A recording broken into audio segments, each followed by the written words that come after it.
Pookode veterinary college വിദ്യാർത്ഥി ജെ.എസ്. സിദ്ധാർത്ഥന്റെ കൊലപാതകത്തിൽ കുറ്റക്കാരായ ഡീനിനെയും വാർഡനെയും സർവീസിൽ പ്രവേശിക്കാനുള്ള മാനേജ്മെന്റ് കൌൺസിൽ തീരുമാനം ഗവർണർ തടഞ്ഞു.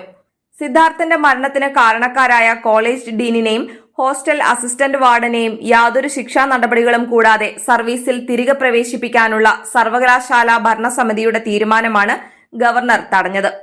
സിദ്ധാർത്ഥന്റെ മരണത്തെക്കുറിച്ച് അന്വേഷിക്കാൻ ഗവർണർ നിയോഗിച്ച ഹൈക്കോടതി റിട്ടയർഡ് ജസ്റ്റിസ് എ. ഹരിപ്രസാദിന്റെ റിപ്പോർട്ടിൽ ഡീനും അസിസ്റ്റന്റ് വാർഡനും കുറ്റക്കാരാണെന്നും അവർക്കെതിരെ വകുപ്പ് തല നടപടിയെടുക്കണമെന്നും ആവശ്യപ്പെട്ടിരുന്നു.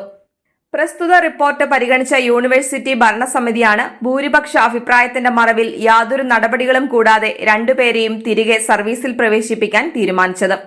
സിദ്ധാർത്ഥന്റെ മരണവുമായി ബന്ധപ്പെട്ട് സിബിഐയുടെ അന്വേഷണം പോലും സ്വാധീനിക്കപ്പെട്ടതായി ആക്ഷേപം നിലനിൽക്കെയായിരുന്നു ഉദ്യോഗസ്ഥന്മാരെ തിരിച്ചെടുക്കാൻ യൂണിവേഴ്സിറ്റി തീരുമാനിച്ചത്. കോളേജ് ഡീനിനെയും അസിസ്റ്റന്റ് വാർഡനെയും തിരികെ സർവീസിൽ പ്രവേശിപ്പിക്കാനുള്ള ഭരണസമിതിയുടെ ഭൂരിപക്ഷ തീരുമാനം നടപ്പാക്കാൻ വിസമ്മതിച്ച വി.സി. Doctor KS. അനിൽ ഇത് സംബന്ധിച്ച മേൽനിർദ്ദേശങ്ങൾക്കായി രാജ്ഭവൻ സെക്രട്ടറിക്ക് കത്ത് നൽകിയിരുന്നു. വെറ്ററിനറി യൂണിവേഴ്സിറ്റി ഭരണസമിതിയുടെ തീരുമാനം അക്കാദമി സമൂഹത്തിന് തെറ്റായ സന്ദേശമാകും നൽകുക എന്നും ഇത്തരം സംഭവങ്ങൾ ഭൂരിപക്ഷത്തിന്റെ അടിസ്ഥാനത്തിൽ തീരുമാനിക്കേണ്ടതല്ലെന്നും യൂണിവേഴ്സിറ്റിയുടെ തീരുമാനം റദ്ദാക്കണമെന്നും കുറ്റക്കാർക്കെതിരെ നടപടിയെടുക്കുവാൻ നിർദ്ദേശം നൽകണമെന്നും ആവശ്യപ്പെട്ട് സിദ്ധാർത്ഥന്റെ മാതാപിതാക്കളും സേവ് യൂണിവേഴ്സിറ്റി ക്യാമ്പയിൻ കമ്മിറ്റിയും ഗവർണർക്ക് നിവേദനം നൽകിയിരുന്നു. ഇതെല്ലാം കണക്കിലെടുത്താണ് കൌൺസിൽ തീരുമാനം തടഞ്ഞുകൊണ്ടുള്ള ഗവർണറുടെ ഉത്തരവ്.